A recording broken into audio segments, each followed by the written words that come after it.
Hey guys welcome back. അപ്പോൾ one പ്ലസിൻ്റെ flagship മോഡലായിട്ടുള്ള one plus 13 എങ്ങനെയുണ്ട്? ഇപ്പോൾ ഇതിൻ്റെ പഴയ മോഡലാണെങ്കിൽ അതിൻ്റെ അപ്പുറത്തെ മോഡലൊക്കെ ആണെങ്കിൽ ഒരു അണ്ടർ റേറ്റഡ് ആയിട്ടുള്ള മോഡലായിരുന്നു ഉണ്ടായത്. കാരണം ബാക്കി സ്പെസിഫിക്കേഷനും കാര്യങ്ങളൊക്കെ ഓക്കെ ആയിരുന്നു. ബട്ട് മെയിനായിട്ടുള്ള ഇഷ്യൂ എന്നൊക്കെ പറഞ്ഞാൽ അവരുടെ ഗ്രീൻ ലൈൻ ഇഷ്യൂ ആണ്. കാരണം അമ്മാതി രീതിയിലാണ് വൺ പ്ലസ് ഫോൺസിലൊക്കെ ഗ്രീൻ ലൈൻ വന്നത്. ബാക്കിയുള്ളവന്മാരെ പോലെയല്ല, എല്ലാത്തിലും ചറപ്പറ ഗ്രീൻ ലൈൻ ആയിരുന്നു പണ്ടൊക്കെ ഉണ്ടായത്.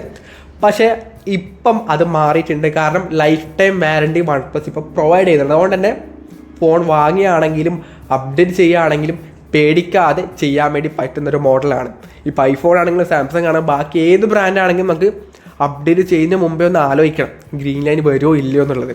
അല്ലെങ്കിൽ നമുക്ക് സെർച്ച് ചെയ്ത് നോക്കണം ഇതുപോലെ ഇഷ്യൂസൊക്കെ ഉണ്ടോ എന്നുള്ളത്. പക്ഷേ വൺ പ്ലസിന് വന്നാൽ തന്നെ സർവീസ് സെൻറ്റർ പോവുക, മാറ്റിത്തരും, റീപ്ലേസ്മെൻറ്റ് ഫ്രീ ആയിട്ട് തരുന്നതായിരിക്കും. സോ അതുകൊണ്ട് തന്നെ ധൈര്യത്തോടെ എടുക്കാൻ വേണ്ടി പറ്റുന്ന ഒരു ബ്രാൻഡാണ് വൺ പ്ലസ് എന്നുള്ളത്. അപ്പം വൺ പ്ലസ് 13 3 വേരിയൻ്റ് ആയിട്ട് വരുന്നുണ്ട്. ഒന്ന് ബേസ് മോഡൽ എന്ന് പറഞ്ഞാൽ 12GB 256GB ആണ്, 8GB റാം വേരിയൻറ്റ് വരുന്നില്ല. പിന്നീട് മിഡിൽ വേരിയൻ്റ് എന്ന് പറഞ്ഞാൽ 16GB റാം 512GB ആണ്. ഹയർ വേരിയൻ്റ് എന്ന് പറഞ്ഞാൽ 24GB റാം 1TB സ്റ്റോറേജ് വരുന്ന മോഡലാണ്. ആ ഏറ്റവും ഹയസ്റ്റ് മോഡലിൻ്റെ ഒരു ആവശ്യം സ്റ്റോറേജ് വേണമെങ്കിൽ വാങ്ങാനല്ലാതെ റാമിൻ്റെ ആവശ്യമില്ല. 24GB റാമിൻ്റെ എന്താവശ്യമുള്ളത് ഈ ഫോണിലൊക്കെ? അതിനൊന്നും ആവശ്യമില്ല. പക്ഷേ സ്റ്റോറേജ് വേണമെങ്കിൽ ആ ഒരു ഏറ്റവും ഹയർ മോഡൽ എടുക്കാമെന്നേ ഉള്ളൂ.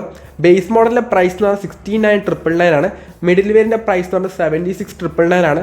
ഹയർ വേരിയൻ്റെ പ്രൈസ് എന്ന് പറഞ്ഞാൽ 89,999 ആണ് വരുന്നത്. സോ 90K ആ റേഞ്ചൊക്കെ ഇതിൻ്റെ പ്രൈസ് സെഗ്മെൻറ്റ് വന്നു. ഏറ്റവും ഹയർ വേരിയൻ്റ് നിങ്ങൾക്ക് സ്റ്റോറേജ് വേണമെങ്കിൽ മാത്രം അത് പോയി എടുത്താൽ മതി, അല്ലെങ്കിൽ അതിൻ്റെ ആവശ്യമില്ല കേട്ടോ. റാം നോക്കിയിട്ടൊന്നും അത് പോയിട്ട് വാങ്ങേണ്ട ആവശ്യമില്ല. പിന്നീട് ഓഫർ വരുന്നുണ്ട്. ഓഫർ പ്രൈസിലാണെങ്കിൽ ബേസ് മോഡൽ 64,999 കിട്ടുന്നുണ്ട്. എനിക്ക് തോന്നുന്നു ICICIയുടെ ബാങ്ക് ഓഫറിലാണ് ഇൻസ്റ്റൻറ്റ് ബാങ്ക് ഓഫർ വരുന്നുണ്ട്. അപ്പം അങ്ങനെ വാങ്ങിയാൽ അത്യാവശ്യം നല്ല രീതിയിൽ വില കുറഞ്ഞ് കിട്ടുന്നുണ്ട്. അപ്പം നോർമലി പറയുകയാണെങ്കിൽ 70,000 രൂപയുടെ ഫോൺ. ആ ഒരു പ്രൈസ് പോയിന്റിൽ ഈ ഒരു ഫോൺ എങ്ങനെയുണ്ട്? ഡിസൈൻ വൈസ് ആണെങ്കിൽ ആ ഒരു പഴയ ഒരു ടിപ്പിക്കൽ ഡിസൈൻ തന്നെയാണ്. വലിയ മാറ്റങ്ങളൊന്നും ആ ഒരു ക്യാമറ മൊഡ്യൂളൊന്നും വരുന്നില്ല. ബട്ട് വീഗ ലെതർ ആയിട്ടാണ് വരുന്നത്. അത് നമ്മളെ ആ ഒരു 10K റേഞ്ചിൽ കാണുന്ന ആ ടൈപ്പ് വീഗ ലെതർ അല്ല. ഇതിൽ വരുന്നത് മൈക്രോ ഫൈബർ ആയിട്ടുള്ള വീഗ ലെതറാണ്. സോ ആ ഒരു ക്വാളിറ്റി ആയിരിക്കത്തില്ല. നല്ലൊരു പ്രീമിയം ഇൻ ഹാൻഡ് ഫീൽ തന്നെ ഇതിൻ്റെ ആ ഒരു വീഗ ലെതർ ഉണ്ടായതുകൊണ്ട് കിട്ടുന്നതായിരിക്കും. ഇനി വീഗ ലെതർ ഇഷ്ടമല്ലാത്തവരാണെന്നുണ്ടെങ്കിൽ നിങ്ങൾക്ക് ഗ്ലാസ് ബാക്കുള്ള ബോഡി വരുന്നുണ്ട്. അതാണെങ്കിൽ ബ്ലാക്കും വൈറ്റ് കളറിലും വരുന്നുണ്ട്. ഇതാണെങ്കിൽ ഒരു ബ്ലൂ ഷെയ്ഡുള്ള കളറിലാണ് ഈ ഒരു വീഗ ലെതർ വരുന്നത്. സോ അതിഷ്ടമില്ലെങ്കിൽ ഇതും അതും ഒക്കെ എടുക്കാവുന്നതാണ്. അതുപോലെ തന്നെ അലുമിനിയം ഫ്രെയിമാണ് കൊടുത്തിട്ടുള്ളത്. അത്യാവശ്യം നല്ല ബിൽഡ് ക്വാളിറ്റി തന്നെ ഈ ഒരു ഫോൺ വരുന്നുണ്ട്. No issues. ഈ ഒരു പ്രൈസ് റേഞ്ചിൽ കാണുന്ന രീതിയിലുള്ള ഒരു ബിൽഡ് ക്വാളിറ്റി തന്നെ എന്തായാലും ഇതിൽ കിട്ടുന്നുണ്ട്. പിന്നീട് അലേർട്ട് സ്ലൈഡർ ഈ ഒരു ഫോണിന് കൊടുത്തിട്ടുണ്ട്.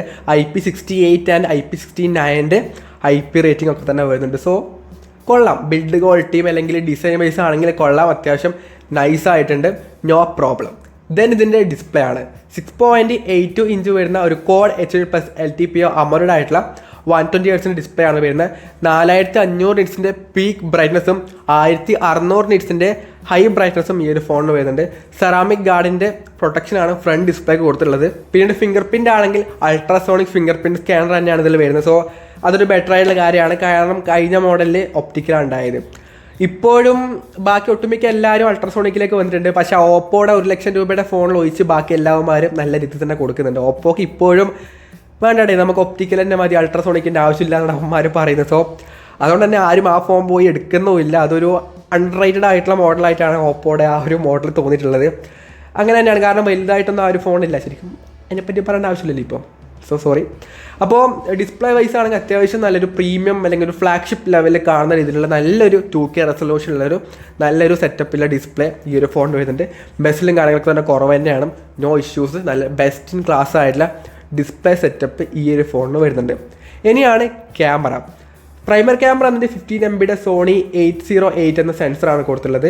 സെക്കൻഡറി ക്യാമറ ആയിട്ട് 50 MB ടെലിഫോട്ടോ വരുന്നുണ്ട്. അതും സോണിയുടെ LYT600 എന്ന സെൻസറാണ് അതിൽ വരുന്നത്. തേർഡ് ക്യാമറ എന്നിട്ട് 15 MB അൾട്രാ വൈഡും റിയറിൽ വരുന്നുണ്ട്. സെൽഫി ക്യാമറ 32 MB സെൽഫി ക്യാമറയും വരുന്നുണ്ട്. ഫ്രണ്ടിലാണെങ്കിലും റിയറിലാണെങ്കിലും 4K ആയിട്ട് 16 FPS വീഡിയോ ഷൂട്ട് ചെയ്യാൻ വേണ്ടി പറ്റും. റിയർ ക്യാമറയിൽ 8K ആയിട്ട് 13 FPS സപ്പോർട്ട് ചെയ്യുന്നുണ്ട്. ബട്ട് റിയർ ക്യാമറയിൽ എടുക്കുന്ന പോർട്രേറ്റ് വീഡിയോസിൽ നമുക്ക് 4K സപ്പോർട്ട് ചെയ്യുന്നില്ല. സോ അതൊരു മെയിൻ പോരായ്മയായിട്ടുള്ള കാര്യം. കാരണം 70,000 രൂപയുടെ ഫോണിൽ പോർട്രേറ്റ് വീഡിയോസ് എടുക്കുന്ന സമയത്ത് 4K ഇല്ല എന്ന് പറയുന്നത് അതൊരു ഡിസഡ്വാൻറ്റേജ് ആയിട്ടുള്ള കാര്യമാണ്. അപ്പോൾ അതും കൂടെ പ്രൊവൈഡ് ചെയ്യായിരുന്നു.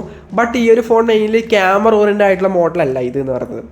കാരണം പഴയ ജനറേഷനൊക്കെ ആണെങ്കിൽ ക്യാമറയ്ക്ക് അധികം ഫോക്കസ് കൊടുക്കാറില്ല. എന്നാലും ഒരു ഡീസൻറ്റ് ക്യാമറ എന്ന ലെവലിൽ മാത്രമേ ഈ ഒരു ഫോണിൻ്റെ ക്യാമറ കാണാൻ വേണ്ടി പറ്റുള്ളൂ. അല്ലാതെ ഈ റേഞ്ചിലെ ബാക്കിയുള്ള ഫോൺസ് പോലെ ഒരു ബെസ്റ്റ് ഇൻ ക്ലാസ് ആയിട്ടുള്ള ഒരു ക്യാമറ സെറ്റപ്പ് ഈ ഒരു ഫോൺ എന്തായാലും കിട്ടുന്നതായിരിക്കില്ല. ആ രീതിയിലുള്ള പെർഫോമൻസ് ഇതിന് എന്തായാലും ഉണ്ടാവില്ല. അപ്പോൾ ഒരു നോർമൽ ക്യാമറ ഈ ഒരു പ്രൈസ് റേഞ്ചിൽ ഒരു നോർമൽ ഒരു ഡീസൻറ്റ് ക്യാമറ സെറ്റപ്പ് മാത്രമേ ഈ ഒരു ഫോണിന് കിട്ടുന്നുള്ളൂ. സോ ക്യാമറ വൈസ് അങ്ങനെയാണ് പറയാനുള്ളത്. ബട്ട് ക്യാമറ യൂസും കാര്യങ്ങളൊക്കെ തന്നെ ഡീറ്റെയിൽ ആയിട്ട് നോക്കാം. അങ്ങനെ നോക്കിയ സമയത്താണ് എനിക്ക് ഈ പറയുന്ന ഒരു ഒപ്പീനിയൻ പറയാൻ തോന്നിയത്. കാരണം ഒരു ഡീസൻറ്റ് ക്യാമറ മാത്രമേ വരുന്നുള്ളൂ. ഇതിൻ്റെ പെർഫോമൻസ് ആണ് ലേറ്റസ്റ്റ് ആയിട്ടുള്ള Qualcomm Snapdragon 8 Elite ആണ് ഇതിൽ വരുന്നത്. ആൻറ്റി സ്കോറൊക്കെ ആണെങ്കിൽ 2.5 മില്യൺ ആ റേഞ്ചൊക്കെ തന്നെ കിട്ടുന്നുണ്ട്. സോ ഇപ്പോൾ കിട്ടാവുന്നതിൽ ഏറ്റവും ബെസ്റ്റ് പെർഫോമൻസ് ഓറിയൻറ്റഡ് ആയിട്ടുള്ള ഒരു ഫ്ലാഗ്ഷിപ്പ് ആയിട്ടുള്ള ചിപ്സെറ്റാണ് ഈ ഒരു ഫോണിൽ വരുന്നത്. പിന്നെ LPDDR5X RAM USF 4.0 സ്റ്റോറേജും കൊടുത്തിട്ടുണ്ട്. സോ റാം സ്റ്റോറേജ് ഒക്കെ തന്നെ ലേറ്റസ്റ്റ് ആയിട്ട് തന്നെ വരുന്നുണ്ട്. പിന്നെ ഓക്സിജൻ OS 15 ആയിട്ടാണ് വരുന്നത്. ബേസ്ഡ് ഓൺ ആൻഡ്രോയിഡ് 15 ആണ്. 4 വർഷത്തേക്കുള്ള ആൻഡ്രോയിഡ് അപ്ഡേറ്റും 6 വർഷത്തേക്ക് സെക്യൂരിറ്റി അപ്ഡേറ്റും പ്രൊവൈഡ് ചെയ്യുന്നത്. സോ നിങ്ങൾക്ക് അത്രക്കും ധൈര്യത്തോടെ അപ്ഡേറ്റ് ചെയ്യാവുന്ന ഒരു സ്മാർട്ട് ഫോൺ ബ്രാൻഡ് എന്ന് പറയുന്നത് OnePlus ആണ്. സോ പേടിക്കാതെ അപ്ഡേറ്റ് ചെയ്തോളൂ. ഗ്രീൻ ലൈനൊക്കെ വന്നാൽ തന്നെ നോ ഇഷ്യൂസ്. പിന്നീട് അത്യാവശ്യം എല്ലാ കോമൺ ആയിട്ടുള്ള AI ഫീച്ചേഴ്സും ഈ ഒരു ഫോണിൽ വരുന്നുണ്ട്. സർക്യൂട്ട് സെർച്ചും അങ്ങനെയുള്ള എല്ലാ കാര്യങ്ങളും ഇതിൽ വരുന്നുണ്ട്. അങ്ങനെ ഒരു അതിൻ്റെ അപ്പുറത്തേക്കുള്ള സംഭവമില്ല. എല്ലാ ഫോണിലും ഉണ്ടാവുന്ന ആ സംഭവങ്ങളൊക്കെ തന്നെ ഇതിലും വരുന്നുണ്ട്.